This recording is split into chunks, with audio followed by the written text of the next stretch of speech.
This video is going to take a look at a better way to plant.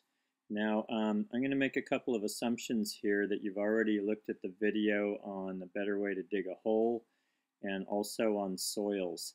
I'm starting off here by digging a hole and I am in an area where I already know that there is some pipe in this area for the irrigation system.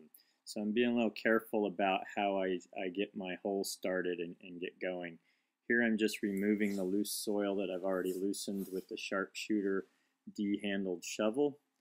And if you'll notice, I've found the pipe that I thought might be in this area.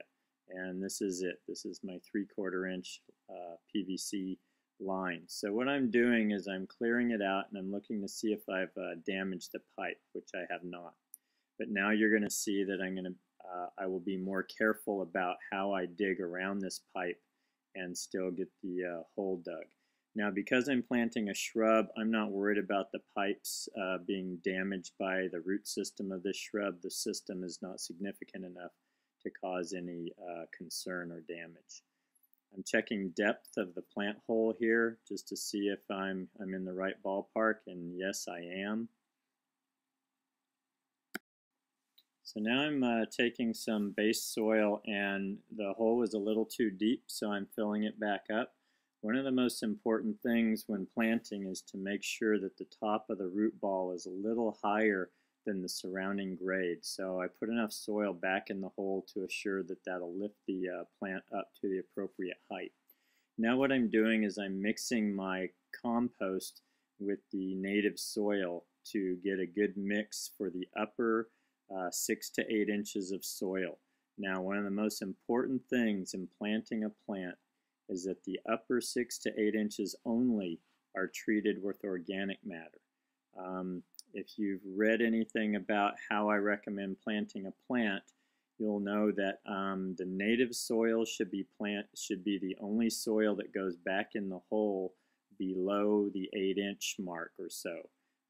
This is because organic matter does not decompose if it gets too deep in the hole because there's no oxygen to help the compost continue to decompose.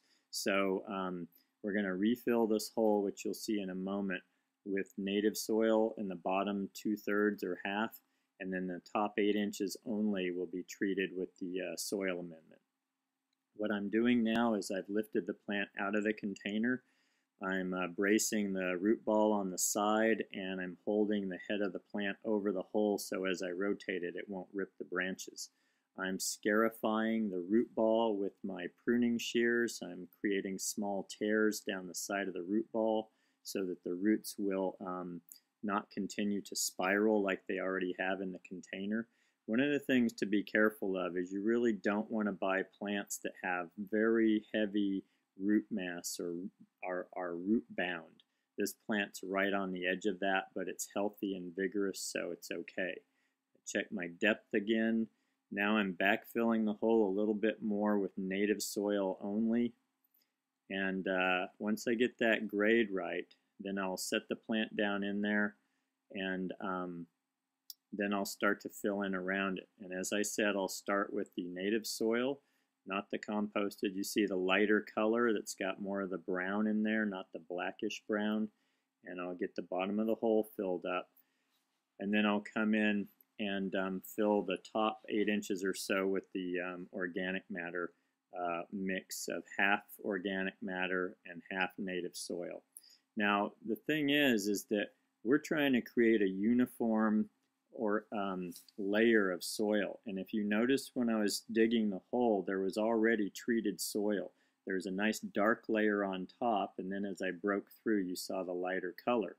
So as these roots move beyond the hole we just dug, they'll encounter the same type of soil mix, and that's what you want. You want the consistency for the roots and also for water retention, and that's why we do it this way.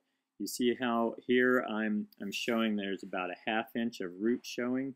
We always want to plant our plants just a little high in case they're a plant that's sensitive to crown rot, and this way You're not going to ever hurt a plant by doing it this way, but you'll save a lot of plants that don't tolerate having soil on the top of their root crown.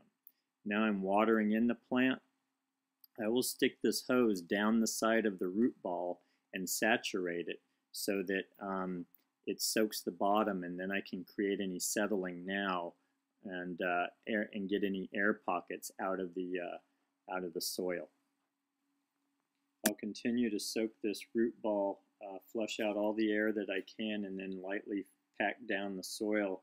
Add a little more if it's necessary to achieve that grade where the where the root ball is still about ½ an inch high. Also, you want to make sure that the soil around the new plant is moist as well, so it doesn't suck all the moisture you think you're giving to your new plant away from the plant.